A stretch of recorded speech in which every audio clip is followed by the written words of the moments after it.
동성애가 인권의 문제로 부각되고 있는 가운데 동성애는 인권의 문제가 아니라 분명한 죄라는 증언이 제기됐습니다. 또한 예수와 함께하는 것만이 탈동성애가 가능하다는 주장이 나왔습니다. 독일이 국민들의 안전과 생태계 보존을 위해 원전 폐기를 선언한 지 6년이 지났습니다. 친환경 에너지 개발에 힘을 쏟으며 현재 독일은 대체 에너지 개발에 독보적 위치를 선점하고 있습니다. 청소년들의 스마트폰 사용률이 갈수록 높아지고 있는 가운데 부모가 자녀 스마트폰을 감시할 수 있는 다양한 프로그램들이 등장하고 있습니다. 유해물 차단 앱 설치는 물론 자녀 스마트폰을 원격 조정할 수 있어 보호 차원을 넘어 사생활 침해 논란까지 제기되고 있습니다. 여러분 안녕하십니까? 도광록 목사입니다. 세금을 더 걷는 똑같은 사실을 두고 누구는 명예과세, 누구는 세금 폭탄, 또 누구는 표적 증세, 그리고 누구는 포퓰리즘 증세. 이름을 어떻게 짓느냐에 따라 그 성격이 규정되고 국민들의 반응이 갈라지기 때문에 신경을 쓰는 것도 이해는 됩니다. 그러나 정치권이 너무 여론몰이에만 치우치는 게 아닌가 하는 우려도 있습니다. 부디 국민들이 공감하고 지지하는 조세 정의가 이루어질 수 있도록 본질에 충실해야겠고 이번 주 내로 구체적인 방안이 제시된다고 하니 국민들도 관심 있게 지켜봐야겠습니다. 첫 순서로 교계 뉴스부터 전해드립니다. 현재 동성애는 선천적 문제이며 이를 인권으로 보호해야 한다는 움직임이 나타나고 있습니다. 그러나 한 탈동성애자로부터 동성애는 인권의 문제가 아니라 분명한 죄라는 증언이 제기됐습니다. 김보림 기자가 만나봤습니다. 이제 성소수자가 아니다. 15년 동안 동성애에 빠져 지낸 이모 씨. 동성애로부터 에이즈에 감염된 그는 처참한 심정을 고백합니다. 대학교 2학년 때니까 제가 10여 년 그렇게 살다가 이런 에이즈에 감염된 것 같고 그렇게 크게 문란하게 성생활을 한 건 아니고 그냥 조심하면서 피임도 하고 피임 이렇게 기구도 쓰고 이렇게 했는데도 그래도 감염이 쉽게 되더라고요. 에이즈 진단을 받은 뒤 예수를 영접해 동성애를 벗어날 수 있었던 이모 씨는 동성애를 인권적 차원에서 바라볼 것이 아닌 성경에서 말하는 원죄라는 것을 분명히 했습니다. 과학적으로 이미 입증됐고 그것이 선천성이 아니고 잘못된 이론에서 나왔다. 이미 저도 그래서 선천성이 아닌 후천성이라고 생각하고 있고요. 후천성이 아니라 그냥 동성애는 죄이고 그것은 동성애뿐만 아니라 사람은 한 번 태어나면 뭐든지 어떠한 죄를 짓고 사는데 이모 씨는 죄에서 벗어나기 위해 모든 크리스천들이 몸부림치며 예수 그리스도와 동행하듯이 예수와 함께라면 탈동성애가 가능하다고 주장합니다.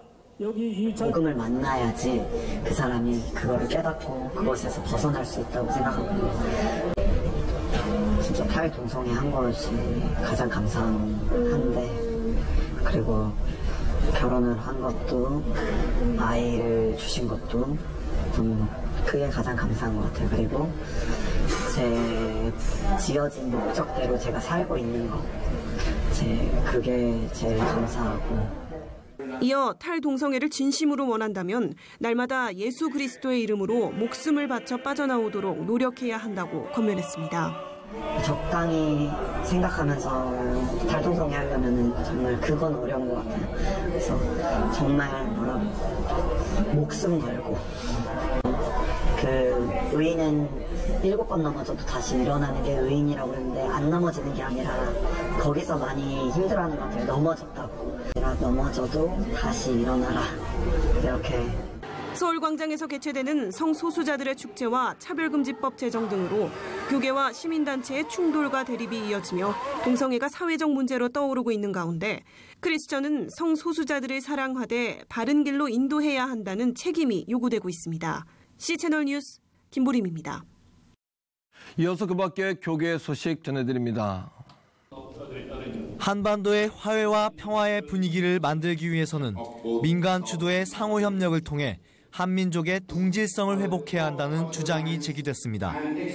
세계 기독교 커뮤니케이션 협의회와 평화한국이 주최한 이번 심포지엄에서 한양대 안동군 교수는 국내 언론이 한반도의 소통과 상호 협력에 긍정적인 역할을 감당할 수 있어야 한다고 밝혔습니다. 통일연구원 조한범 박사는 역대 정부들이 독단적으로 대북 정책을 펴온 점을 지적하며 이번 정부만큼은 민간과 정부 간의 협력을 강화해 사회적 합의를 기반으로 한반도의 평화 상태를 달성해야 할 것을 역설했습니다. 종교개혁 500주년을 맞아 거룩한 빛 광성교회가 C채널과 국민일보, 월드비전과 함께 희망터치 캠페인을 진행하고 비전 헌신 예배를 드렸습니다. 거룩한 빛 광성교회는 지난 5월 말 아프리카 르완다로 희망터치 캠페인을 다녀온 후 진행된 이번 비전 헌신 예배에서 마련된 헌금을 모아 르완다 구호기금으로 사용할 계획이라고 전했습니다. 세계 한국인 기독교 총연합회가 제3회 다문화 가정 부모 초청 환송식을 갖고 2주간의 행사를 마무리했습니다. 이번 초청 행사는 몽골과 베트남, 캄보디아 등 8개 나라 108명의 다문화 가정 부모들이 참여해 국내 여행과 가정 방문 등의 일정이 진행됐습니다. 한국교회 언론회가 할랄 산업은 실효성이 떨어지고 폐기해야 할 사업이라고 밝히며 정부의 정책 중단을 요구했습니다. 언론회는 할랄 산업에 이슬람교라는 특정 종교가 따라붙어 이를 빌미로 이슬람들의 테러 분자들이 쉽게 한국에 들어와 사회 불안을 야기할 것이라고 덧붙였습니다. 한국기독교교회협의회는 최근 청와대가 이번 연도에 8.15 특별사면을 시행하지 않겠다고 발표한 것을 비판했습니다. 교회협 인권센터 김성복 정진호 목사 등 10명의 목회자는 양심수 석방 촉구 청와대 순례에 참여해 양심수 전원 석방을 촉구할 것이라고 밝혔습니다. 경기도 안산과 시화 지역의 경동택배, 합동택배 소장들이 소외계층 가정을 위해 지원금 200만 원을 구세군 다문화센터에 기증했습니다. 소장 모임 최돈엽 대표는 앞으로 소외계층 이주민 가정을 위해 연합사업에 앞장서는 등 지원을 아끼지 않겠다고 약속했습니다.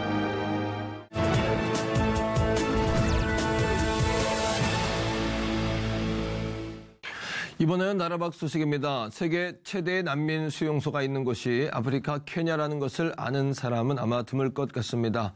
대부분이 중동 지역이나 유럽에 난민 수용소가 있다고 생각하기 때문인데요. 세계 최대의 난민 캠프가 있는 케냐에서 전해온 소식입니다. Getting clearance to visit the camp is not easy. After weeks of waiting, the Kenyan government gave CBN News the green light to land on a dirt airstrip in the middle of a parched and barren desert. 270 miles northeast of Kenya's capital city, Nairobi. You land there, you get in a car, and you start driving on a dusty road. There is no tarmacked road. Some mountains off in the distance. So you're stuck in the middle of a desert with nothing. Purely nothing. Welcome to Dadaab, the world's largest refugee camp. And they live in these camps, which are essentially makeshift camps. Dome-like huts made from sticks and plastic sheeting dot the arid landscape. The climate is brutal, hot all year, with hardly a drop of rain. American aid worker Christopher Hoffman works in Dadaab. The food, the education, the hospitalization, the medical care, everything, the water, the toilets, everything is provided to you. Ibrahim was 20 years old when war disrupted life as he knew it. We were forced to flee from Somalia across the border into Kenya, and this is where we ended up. He hoped his stay here would be short-lived, a temporary place to wait out the violence. That never happened. Now, 25 years later, with 17 children, 4 grandchildren, and 2 great-grandchildren, Ibrahim, like so many others here, has witnessed multiple generations of families growing up in Dadaab. When the camp opened back in 1992, it was only supposed to hold about 90,000 people. Well, today, nearly 25 years later, more than 340,000 refugees call this place home. Teresa Angaro is with an UN agency that oversees operations in Dadaab. Her group, in partnership with other aid agencies, provides refugees with food, water, healthcare, and education. For all the difficulties, Angaro says, this is the safest place that the refugees can go to, and the place that they have now, that they now call home. But that's about to change. The Kenyan government wants to close the camp and send Somali refugees like Muhammad, who runs an ice-making factory in the camp, back to their war-torn homeland. As you can imagine, he is nervous about returning. Somalia is still in the middle of an Islamic insurgency that hasn't recovered from decades of conflict. Nothing has changed there. It is still a dangerous place. Authorities want to shut the place down because they believe it's a center for recruiting Islamic terrorists. Kenya government has expressed concerns about security, mostly terrorism, following various attacks in the country. For now, Ibrahim tries to give his family hope, but knows the future ahead is uncertain. I'm thankful that Kenya has hosted us for the last 25 years, but it's going to be a big mistake to return us to a war zone. It's like throwing people into a fire. 다음 소식입니다. 최근 우리나라는 탈원전 선언을 두고 많은 논란이 있습니다. 이번 주 신고리 569 원전의 공사 중단 여부를 다룰 공론화위원회도 공식 출범했는데요. 6년 전 원전 폐기를 선언한 독일의 경우는 어떤지 알아보겠습니다. 이성춘 선교사님 전화 연결돼 있습니다. 선교사님 안녕하십니까? 안녕하십니까? 이성춘 선교사입니다.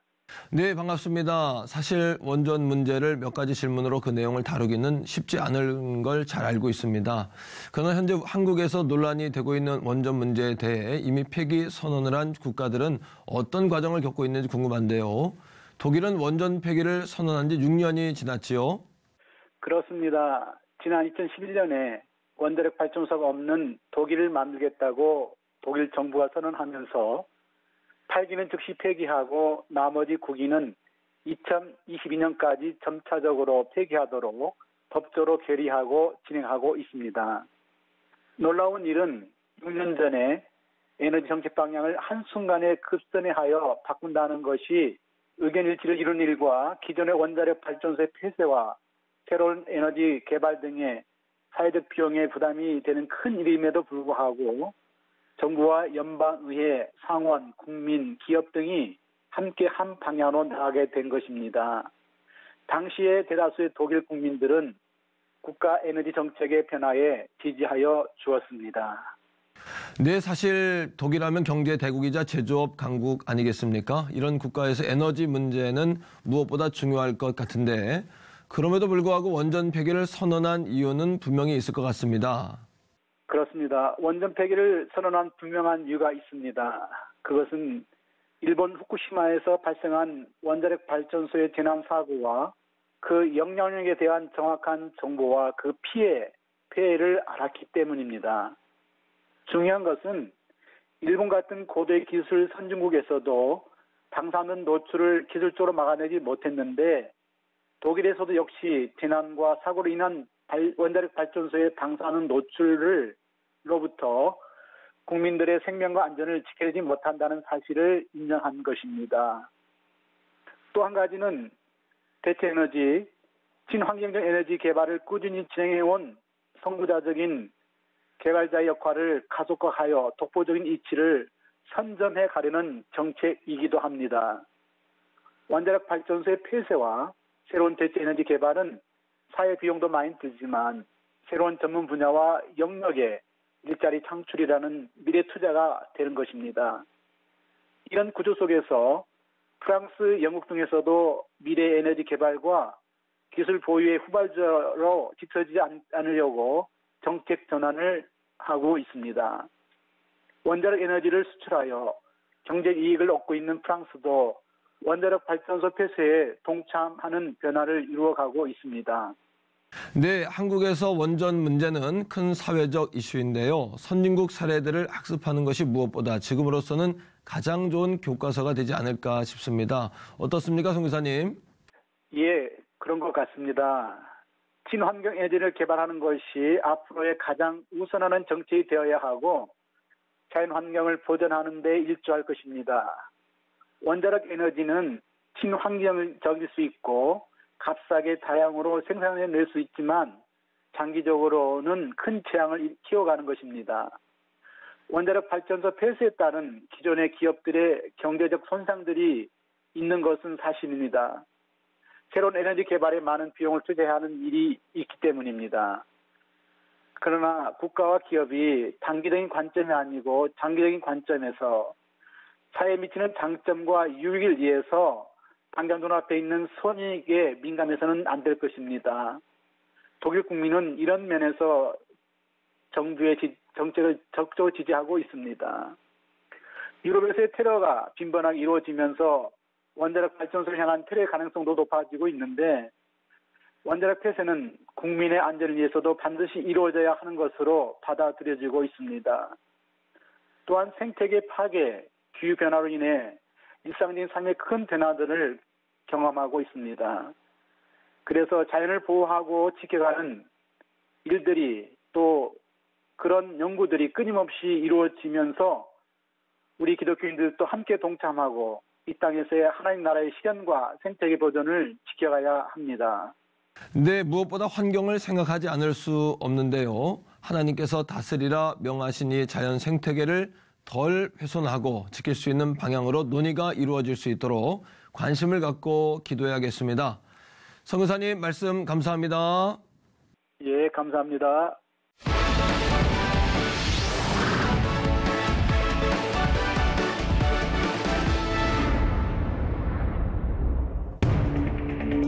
청소년들의 스마트폰 사용 빈도가 커지면서 각종 유해물에 노출될 확률이 높아지자 정부는 청소년 스마트폰 유해물 차단 앱 설치를 의무화했습니다.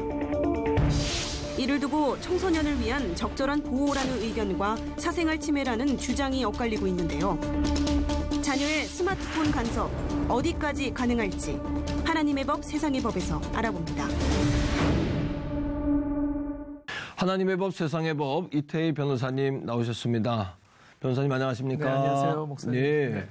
요즘에는 그 스마트폰 세상인 것 같아요. 네. 그래서 아이들이 이제 방학이 되고 또 이제 상황이 심각해질 것 같은데 뭐 가정마다 부모님과 자녀들 간에 뭐 끊임없는 전쟁이 있는 현실이 아닌가 이렇게 생각이 되는데 현실이 맞죠? 네, 요새는 뭐 중고등학생은 당연하고요. 이제 초등학교, 유치원 아이들도 스마트폰을 장난감처럼 그렇죠. 사용하면서 사실은 좀 많은 문제들이 있죠. 사실은. 네, 예. 네. 무엇이든지 간에 이제 순기능도 있고 역기능도 있을 텐데 이런 어떤 그 스마트폰에 이제 심취해 있다 보면 많은 역기능도 있을 것 같아요. 저는 지금 어른들한테도 물론이지만 특별히 자라는 지금 우리 어린 청소년 세대나 어린 아이들에게는 저는 역기능이 훨씬 더 많다고 생각합니다. 순기능보다는 오히려 말은 스마트폰이지만 지금 사실 두뇌 발전에도 영향을 미치고요. 그래서 사실 스마트하지 않게 지금 만드는 어떤 그런 연구 결과들, 자료들도 많이 나오고 있고요. 또 여러 기질 사납게 만든다든지 여러 문제들을 좀 야기하고 있어서 저는 사실은 이 순기능보다는 역기능이 좀 너무나 심하게 많다. 특별히 중고등학생 같은 경우는 이제 범죄로도 연결이 되는 경우들이 있거든요. 뭐 나체 사진을 보냈다가 무슨 성폭행으로 이어지는 경우들도 있고요. 뭐 음란 동영상 뭐 이런 것들은 뭐 말할 것도 없고요. 그래서 사실은 저는 지금 저 개인적으로는 특별히 우리 어린 아이들, 중고등학생에 이르기까지 이 스마트폰은 상당히 저희들이 조심스럽게 다뤄야 할 문제라고 저는 생각합니다. 그게 이제 범죄까지 연관된다면은 이제 법적 어떤 그 제도 장치가 좀 필요할 것 같은데 어떻습니까? 우리 정부에서도 이제 이런 스마트폰의 문제점 또 폐해 심각성을 잘 인지를 하고요. 그래서 2015년부터 법을 개정을 해서 전기통신사업법을 개정을 해서 청소년들이 이동통신사와 계약을 할 경우에는 이 스마트폰에 유해물 차단 앱을 무조건적으로 설치하도록 지금 그렇게 규정을 해놓았습니다. 무조건이요? 네네네.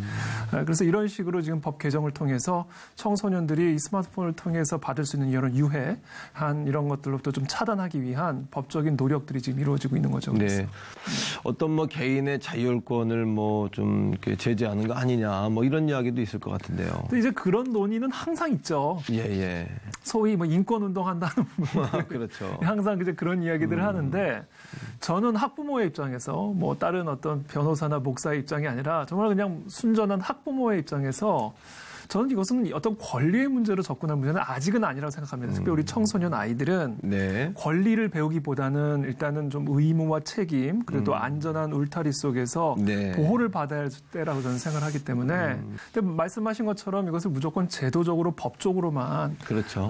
우리가 의지할 부분은 아니라고 생각을 해요. 네. 아무리 제도가 있고 법이 있어도 얼마든지 또 하려 그러면 할 수 있는 그런 여러 다른 맞습니다. 루트들이 있기 때문에 예, 예. 저는 이것을 법적으로 무조건 막아놨으니까 안전하다 이런 차원이 아니라 그런 법적인 노력이 있음에도 불구하고 부모가 자녀들과 함께 이것의 심각성과 폐해들에 대해서 끊임없이 이야기를 나누면서 조심시키는 교육이 동시에 같이 이루어져야 된다.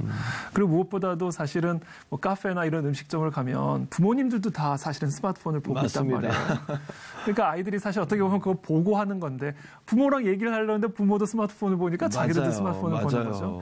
그러니까 이것을 단순한 어떤 교육뿐만 아니라 부모님부터 우리 부모님들부터 이런 스마트폰을 좀 절제하는 모습들, 특별히 우리 자녀들 앞에서 네. 이런 어떤 전반적인 노력들, 그러니까 법적인 제도의 노력뿐만 아니라 네. 또 우리의 부모님과 자녀들 간의 어떤 대화를 통해서 또 예. 부모님의 어른의 우리 성인들의 삶 자체를 통해서 이런 스마트폰의 폐해를 인지를 하고 노력하는 그런 노력들이 전반적으로 필요하지 않을까 저는 그렇게 생각합니다. 아마 자녀들에게 그 스마트폰을 사용하는 것을 제재하고 또 부모가 그것들을 금지하고 감시하는 것을 넘어서 우리 변호사님 말씀대로 우리 아이들이 스스로 좀 판단할 수 있고 또 절제하고 그것들을 잘 선용할 수 있는 그런 방법을 가르치는 것이 중요하지 않나라는 생각이 들고요. 또 아이들에게 분별력을 줘야 되지 않겠습니까? 네네. 저는 그 성경 말씀이 또 예수를 믿는 아이들이나 믿지 않는 사람들에게도 저는 공감대가 형성될 수 있다고 보는데 너희 마음이 성전인 것과 너희 안에 성령이 거하시는 것을 알지 못하니 하셨던 그 말씀대로 우리의 몸이 거룩하고 존귀한 것이다. 그리고 우리 안에 하나님이 계시기 때문에 우리 예수 믿는 사람들은 우리의 몸이 성전이다라는 의식들이 굉장히 필요하지 않느냐라는 네. 생각이 들고요. 네. 또 중요한 것은 우리가 먹으면은 먹은 것을 배설하지 않습니까? 네, 네. 그러니까 먹는 것뿐만 아니라 보는 것도 듣는 것도 다 결과물로 나온다는 것을 맞습니다. 좀 아이들이 분별력을 가질 수 있도록 하는 게 중요하지 않겠느냐 이런 생각을 하게 되는데요. 그래서 그런 어떤 문화적, 사회적 또 가정적 환경을 만들어주는 게 필요해요. 예, 예. 우리 아이들은 사실은 자기들은 다 성숙하고 컸다고 생각을 하지만 네. 사실은 여러 면에서 더 도움이 필요하고 더 견고해지고 강건해지는 네. 그 시간들과 훈련들이 필요하잖아요. 맞습니다. 그래서 그런 차원에서 특별히 스마트폰은 큰 폐해를 주고 있기 때문에 이런 정책적인 법적인 안전 울타리를 쳐주는 것이 저는 너무 중요하다고 생각을 하고 네. 근데 그것만을 의존할 것이 아니라 지금 말씀하신 그렇죠. 것처럼 예. 부모가 또 교회가 예, 예. 우리 자녀들로 하여금 정말 거룩한 성전으로서 스스로를 절제하고 분별할 수 있는 그런 훈련들을 동시에 특별히 청소년기에 키워준다면 정말 바람직한 그런 열매들을 우리 사회에서 맺을 수 있다고 저는 생각을 합니다. 저도 변호사님 말씀 들으면서 가정에서도 이 문제를 가지고 자녀들과 좀 대화를 해야 되겠구나 하는 생각을 하게 됐고요. 네. 교회에서도 아이들에게 충분한 어떤 공감대와 그리스도인의 어떤 가치관들을 심어주는 게 중요하겠다. 이런 생각을 오늘 다시 한번 하게 됐습니다. 네. 변호사님 오늘 말씀 고맙습니다. 네, 감사합니다. 네.